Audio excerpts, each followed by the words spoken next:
नवे पाऊल नवा विचार. लोकार्पण न्यूज.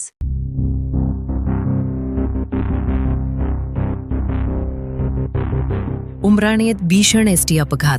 बस थेट झाडावर. 11 प्रवासी जखमी.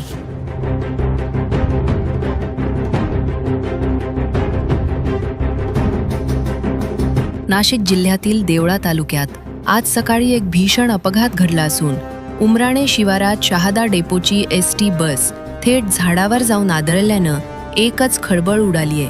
मिळालेल्या माहितीनुसार आज 13 मे रोजी सकाळी 8:30च्या सुमारास राष्ट्रीय मुंबई-आग्रा महामार्गावरून प्रवाशांना घेऊन जाणारी शहादा डेपोची एसटी बस अचानक चालकाचं नियंत्रण सुटल्यानं रस्त्याच्या कडेला असलेल्या गुलमोहराच्या झाडावर जोरदार धडकली.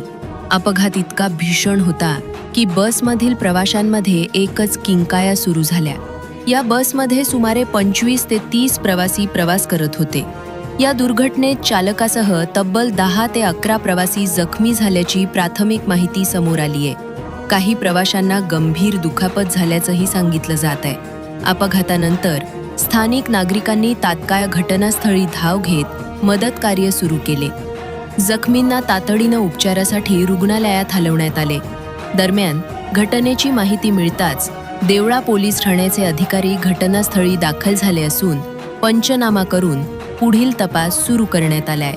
या अपघातानंतर एसटी बसच्या सुरक्षेबाबत पुन्हा एकदा गंभीर प्रश्न उपस्थित होत असून प्रवाशांच्या सुरक्षेची जबाबदारी नेमकी कोण घेणार असा सवाल आता नागरिकांकडून उपस्थित केला जात आहे. प्रतिनिधी पंकज कचवे.